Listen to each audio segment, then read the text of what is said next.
Hi everyone, I'm so excited to be able to share with you today. My name is Violet Mittelstadt, and I was a 2020 graduate of the University of Oregon from the Family and Human Services program, and I got my minor in leadership.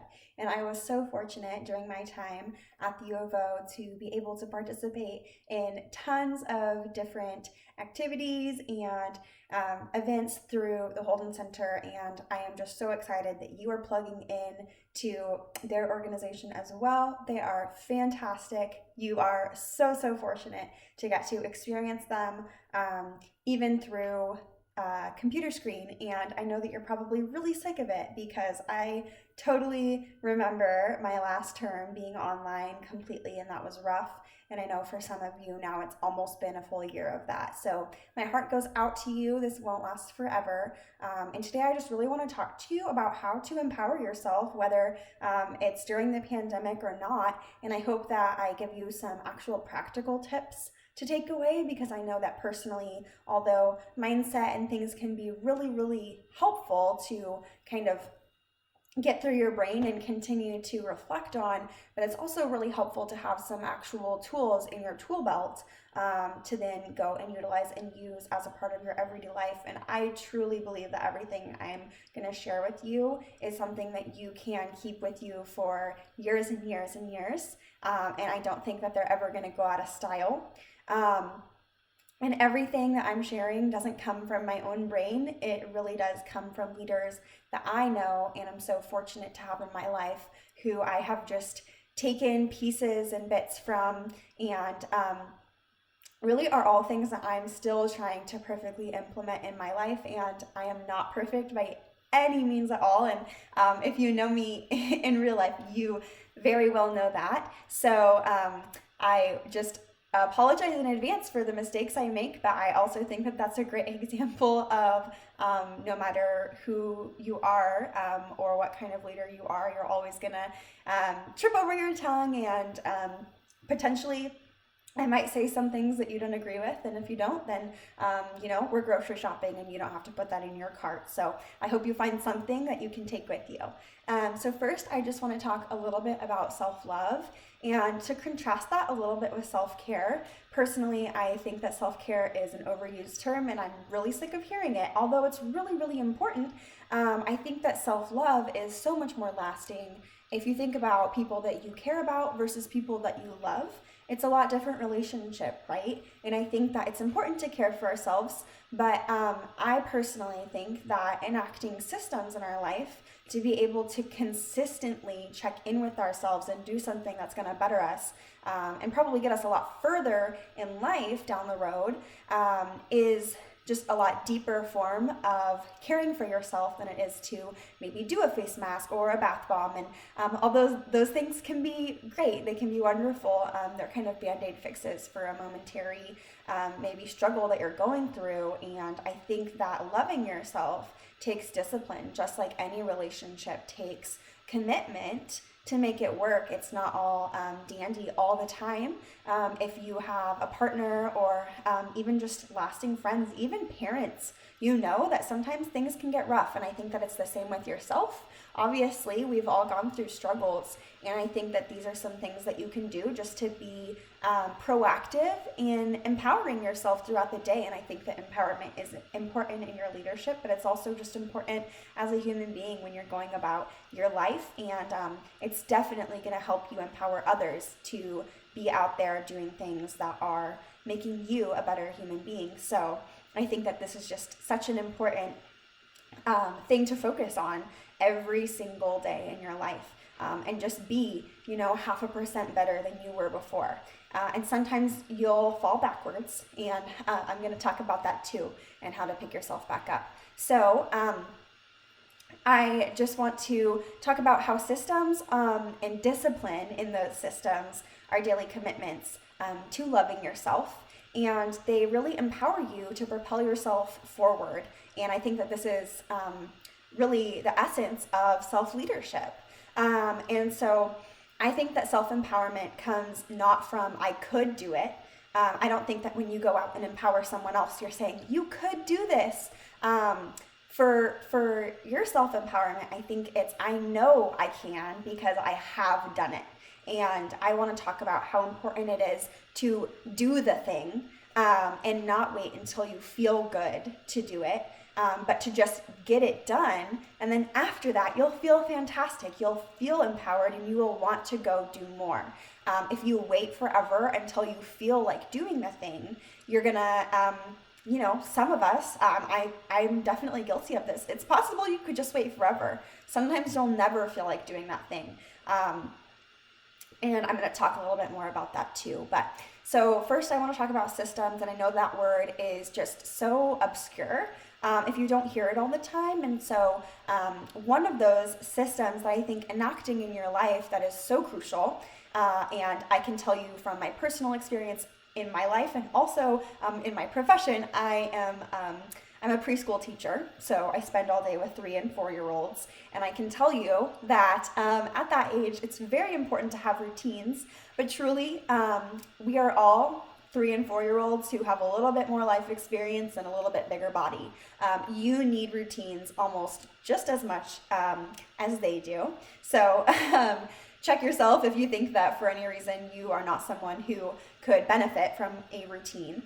I think that you can only be better by taking small steps to at least work towards bettering your routine all of the time. And so one of those things that I think you could do is with your alarm. So pretty much everyone really wakes up to an alarm.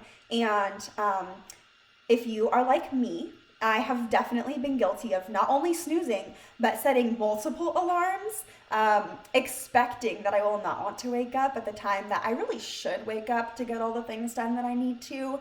But instead I set it for 7 and 7:05 and 7:10 and maybe 7:15 too, when is like the latest time I need to get up, and that one has like a bunch of exclamation points in the title. If you just wake up when your alarm goes off the first time, you will be more productive. You will be empowered because it's like, okay, I'm ready to take on the day. Like I was told you're telling yourself when you're getting up, you're setting your alarm. So you're making the commitment and following through on that yourself. And really, what are you gaining from snoozing 5 times? Low quality sleep. If you're sleeping at all, you're really just anticipating the next alarm. So really, I think waking up when your alarm goes off is the very first thing that you can do in the morning to make yourself a little bit more productive and feel a little bit more empowered. Waking up when your alarm goes off. And then the next thing I would say that is really just a tiny act you can do to empower yourself for just to set the tone for the rest of your day is by making your bed. And for me, I have a comforter and 2 pillows on my bed, so I just throw that thing on there. As long as it's like flat across the top, that's what I consider to be making my bed. So if you do it any fancier than that, go for it. But for me, that's good enough. And I don't know if you can relate to this at all, but I am the kind of person who gets really stressed out when there's clutter. And I think that making your bed just makes your room automatically look 50% cleaner. When you don't have clothes all over strewn around your bed, when it's neat and your blanket isn't all messed up, and you're just ready to slide back into that bed at the end of the day, you're all cozy because it's already made. So that's one thing that you can do in the morning that will help your future self. And it's kind of, it's more immediate than like your future self in a month or in 10 years. Like, no, it's going to be later tonight when you crawl in bed or when you come home from school or work and you're in that room and it just looks so much cleaner. And it's like, okay, wow, today I already woke up when my alarm went off and I made my bed. That's awesome. I'm like on it. I'm ready to take on the day because I've done those 2 things. I think that really it sounds so silly, but they can make all the difference in setting the tone for your day. Next, I think that listening to something positive in the morning is a game changer. You will be so much better for hearing something positive versus reading the news or looking at social media if you know that that's something that kind of just spins you down this rabbit hole of comparison or whatever that might be. I know that personally for me, I am so guilty of immediately like still laying in bed under the covers, grabbing my phone and reading the New York Times morning briefing. And nothing in there is going to be positive. It's all the craziness that's happening in the world. And just automatically, I kind of have this, like everything is still wrong feeling. But instead, if I go out and listen to a positive podcast that I know is going to be really motivating or really reflective, or just kind of get me like calmed down, and even if it's like a meditation that gets my breathing right, it kind of just like brings me back to like this even Zen space for my morning. That can be so helpful. And so one of those in particular that I really like is on the Shine app, or if you have Spotify, the Daily Shine. It is kind of a podcast meditation, and it's literally 10 minutes long. You could even listen to it on fast speed, and they're different every day. And it's just something to get you just a little bit in like your own like headspace and breathing. And I just think that it is so impactful, and it's literally just this tiny, tiny little thing. You can listen to it when you're in the shower. You could listen to it just while you're doing your hair or your makeup or whatever you do. And I think that can make all the difference. And there are so many of those resources out there that are absolutely free today. So I just highly recommend doing something positive for yourself in the morning before you're digging into current events or whatever it might be that really you realize brings something that's not as positive into your world. Because starting the day off on the right side of the bed is way more fun than rolling out on the wrong side. So the last thing I would say about routines specifically in the morning, because I think that the morning is so impactful, it can really make all of the difference for you, is to move your body to start the day. And that's going to look different for every person. If you are someone who can get up extra early and do your workout in the morning before you start your day, that's awesome.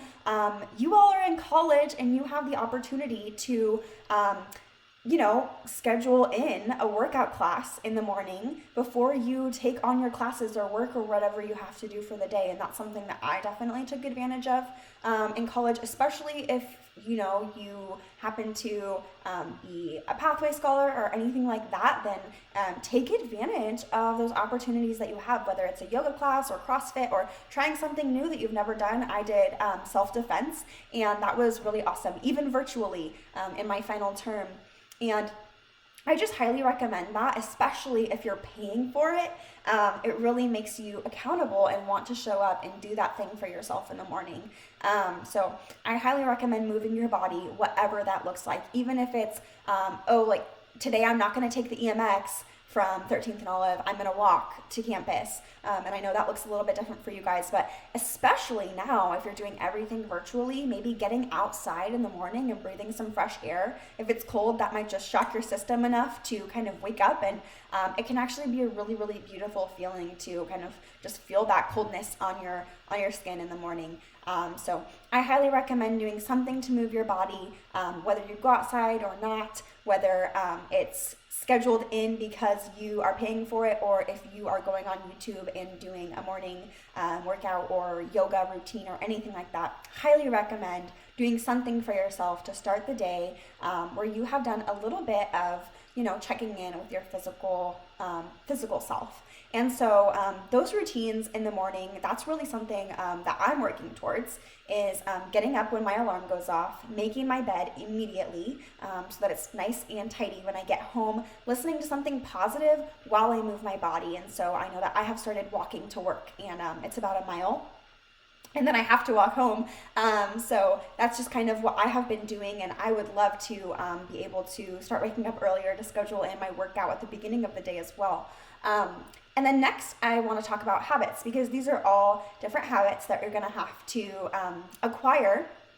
And what's really important about habits is that they are consistent, and that you're doing them more days than you're not doing them, because really if you're doing it on and off, and some days I'm waking up to my alarm, but other days I'm not, then it's not a habit. Once you get into that space where it's unconscious and you just do it, like when you get into the car and you put your seatbelt on, you don't even think about it.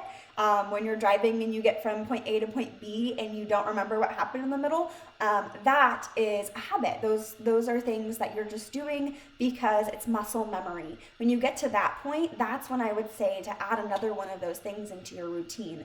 Until that point, obviously for some people it can be totally useful and beneficial to jump in cold turkey. I know that personally, again, I'm just using my examples because they're what I know, but I decided to become a vegetarian when I was a junior in college, and I literally did that in one day. I read actually something from a sociology class that just made me absolutely like change my mind. I'm not going to eat meat anymore, and I haven't done it since that day. And so with things like that, it might be useful for you, but I really think if you're building routines, it's important to build upon something that you've already accomplished, and that's going to be one of those self-empowerment things in and of itself. Is I accomplished this, and I've become the person who gets up when their alarm goes off. Now I'm ready to become the person who makes their bed every day too. And that is something that I really took away from a book that I read recently called Atomic Habits by James Clear, and I highly recommend that. That's one of the inspirations really for what I'm sharing with you today, as well as the book The Compound Effect by Darren Hardy. I highly recommend that one as well. And they're all about building these systems in your life to just become more of the person that you want to become. And so only after you absolutely master the first thing in your routine would I move on to adding more or adjusting or whatever that might be. And I would really work on it for several weeks. They say 21 days to build a habit, and obviously it's give and take there, but I would really work towards that and actually perfecting that and becoming a master before you try to add in more things, because it's really, really easy, just like with New Year's resolutions, to be like, I'm all in, I'm just going to go for it, I'm going to do all of this, and then you kind of fizzle out because it's like, oh, now this morning I didn't have time to wake up with my alarm and make my bed and listen to something, so I'm just not going to do it at all. And I know that I'm totally guilty of being the person who's like, I had one slice of cake, so I might as well eat the whole cake. And it's really easy to kind of fall into that slippery slope if you're not mastering those things. So master it and then add more. And lastly, I just really want to talk about ownership of your time. And I think that this is so huge in empowering yourself, because a lot of us don't own our time. We kind of let time move us. And if you have a vision of the person that you want to be and you want to empower yourself to get there, then you need to take ownership. No one is going to become that person for you. You have to do it. And I think that it's really important to utilize your time, because that is ever flowing away from you. You're always losing time. So if you're not making the most of it while you have it, it's going to fly by. And you probably already know this, whether you are a freshman in college or a senior. This entire year has gone incredibly quickly. Where did it go? I have no idea. It feels like it slipped out from underneath our feet.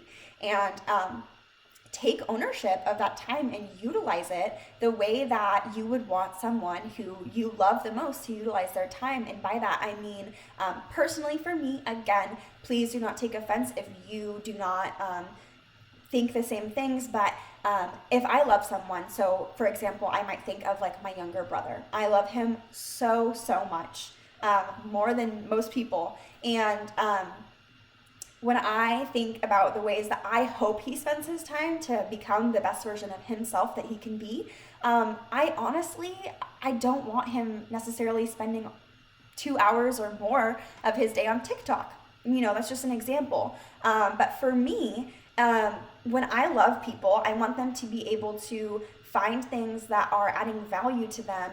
And I just know from personal experience that maybe, again, as an example, TikTok hasn't added much value to me. It hasn't necessarily made me into the person that I want to become when I have spent that much time on it. And so that's one of the things that I would say you can check in with yourself about. To enact this self-love is checking in. Are you owning your time? Are you spending your time the way that you would spend your time if you were the ideal version of yourself? And I think that is really telling, and it might show you a lot, and it might be kind of uncomfortable to think about. And so I want to talk about a couple ways that you can dive into really owning your time.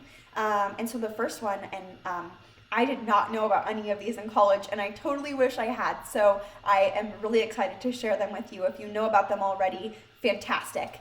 Just another reminder to utilize them. Time blocking is huge. It is so awesome. So here's the example I have for time blocking. Put yourself in this scenario. I know we've all been there. It's 9 p.m.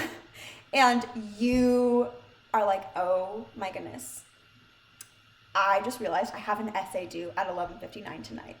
So you have from 9 p.m. to 11:59 to get home and write your entire essay before you have to submit it at 11:59. Okay, terrifying. I know we all got shivers. I did, and I'm not even in college anymore. So you have that block of time from 9 to 11:59 to complete this entire essay. You're going to put your phone away, not think about it, not like, it's not going to be a part of your universe at all for those 2 hours, or I'm not a math major, so however long that time is. And you're going to get it done. I believe in you. You can get it done.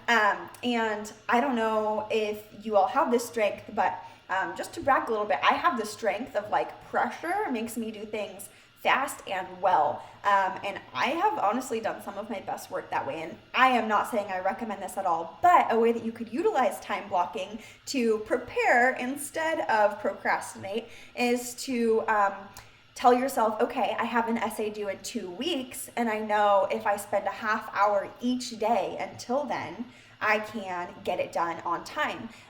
But you don't want to say, I'm going to spend a half hour a day and then spend 15 minutes of that time like, oh yeah, like I got bored, so I'm just going to go on Instagram and scroll. Like, no, you have this half hour. Act as if you have to get as much done. Act as if that essay is due when that half hour is over, and do as much as you possibly can in that time. Do not even think about your phone, because you only have this half hour. And if you really want to be intense about it, really like actually give yourself only that time to complete that assignment or whatever it is that you're setting up for yourself.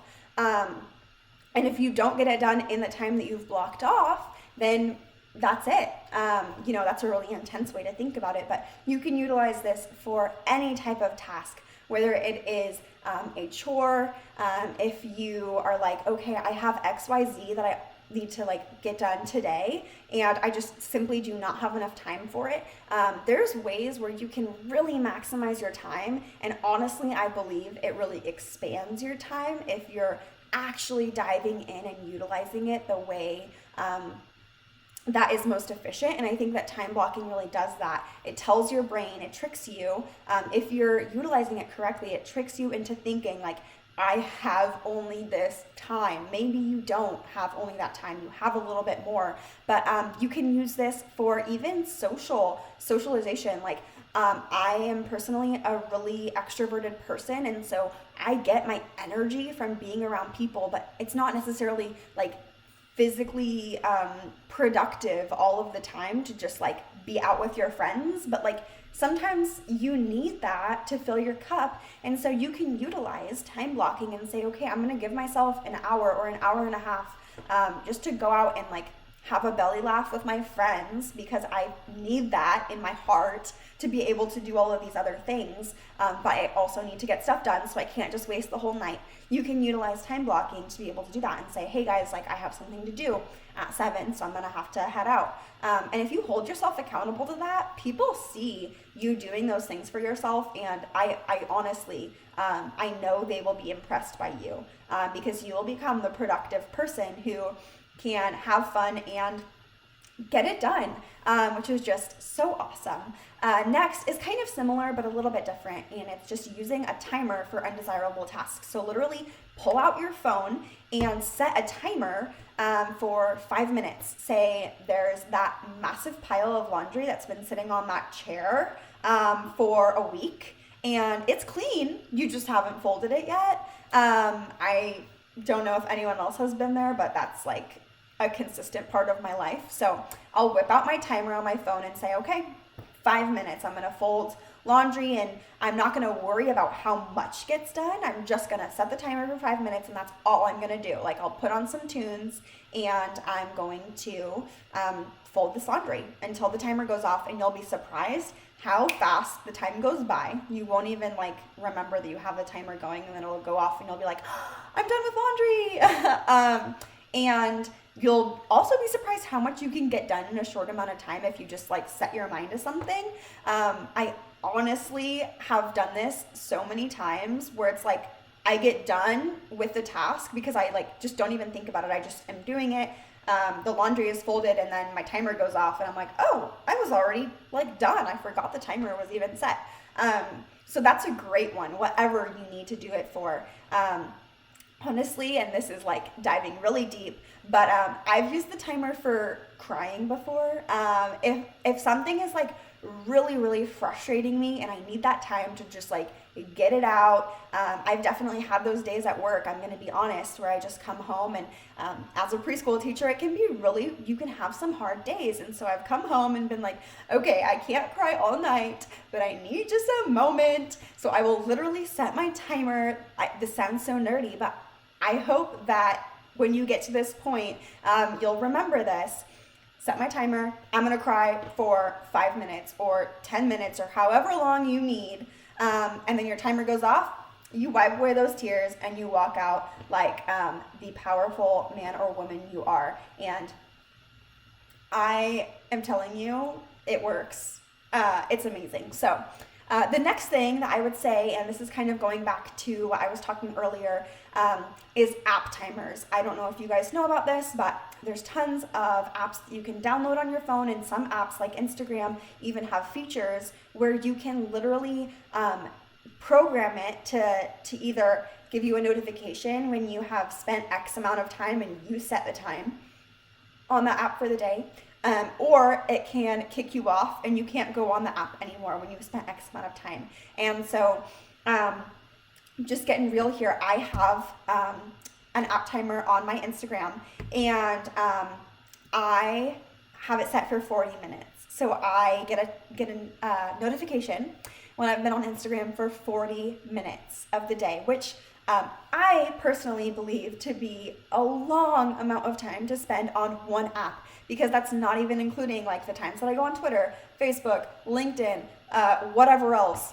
And so I have that timer, and when it goes off, I get a little bit like, oh my goodness, I have been on Instagram for 40 whole minutes today. I cannot believe that. And it really makes me want to do better and stop going on Instagram and do something productive for myself. And that's the way I empower myself. And it might be a little bit more of a kind of nudge of a, you might have to check in, and it might feel not so good to realize that you're spending that much time on your phone, but it also might open your eyes, because sometimes it flies by and you do not even realize that it's been 20 minutes and it's been double that. So I highly recommend, if you're the type of person who gets sucked into your phone, use app timers if you feel like that's something that's really taking away time that you could be doing other things that might be more productive for yourself, whether it's taking a shower or going for a walk or calling your mom. And lastly, I just really want to talk about discipline and all of these things, because no one is going to hold you accountable to all of these things except for yourself. And of course, these are all just examples and little tools that you can use, and you can modify them however is best fit for you.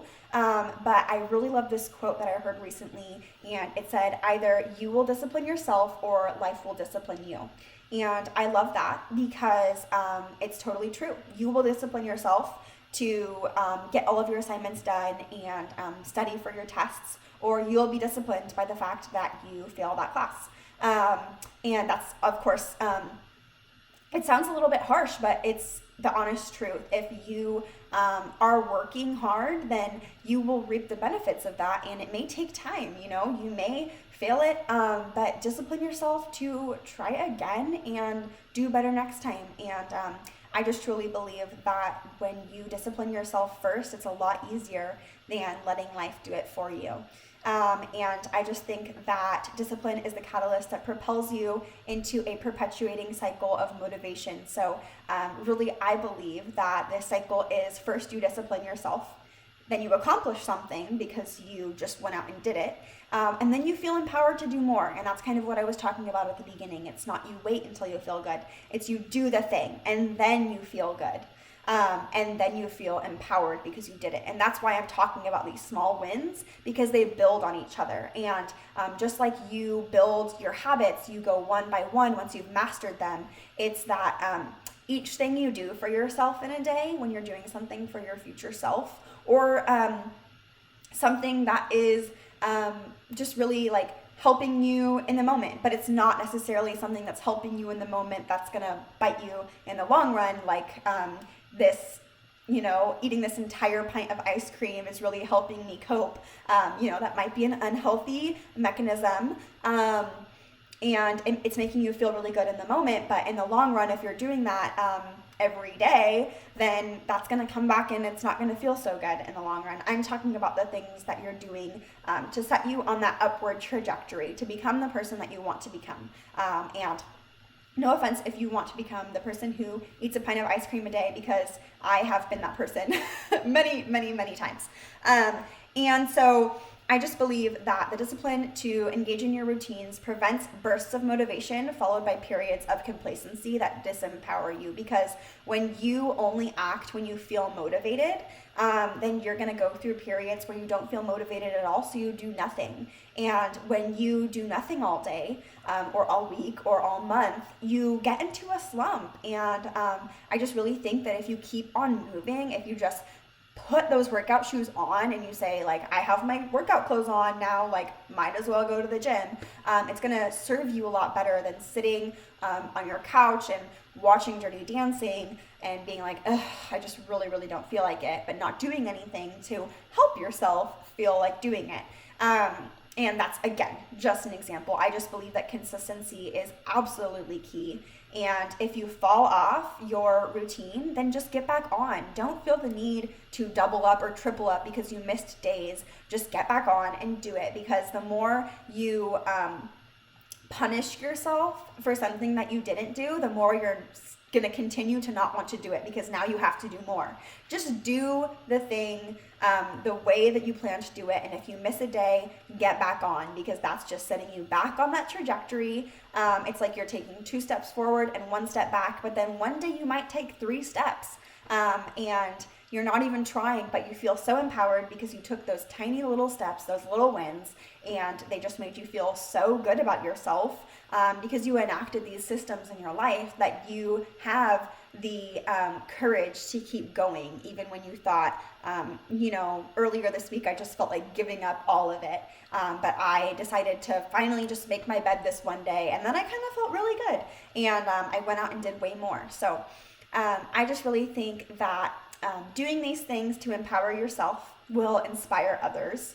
And when you see yourself inspiring others, it will re-inspire you, and you will get so excited, and you will then feel more empowered. And I really just believe all of this is a huge cycle, and I totally believe you can do all of it, and you can become whatever person you see your future self becoming. And I think that first step in doing that is just to love yourself for who you are now. And the more steps you take towards becoming that person, the more empowered you will feel. And when you don't feel like taking those steps at all, it's the perfect time to do it. But if you don't beat yourself up. Just do it the next day or the next hour. Set your timer and decide, I will do it after 10 minutes of doing nothing. So with that, I will let you guys go. Thank you so, so much for listening. I really, really hope that you could take things away. I know I kind of spoke quickly, and I'm sure I stumbled over lots of words and probably said something wrong, but thank you for just accepting me with all of my flaws, and I hope that someday soon I can be back there giving you all a huge hug in person, and I'm totally on your team. If you would like to reach out to me with any questions or concerns about something that I said, or words of, if you need words of encouragement, I've totally got those for all of you. I just really, really believe in all of you so much. And so, have the best winter term, and go Ducks.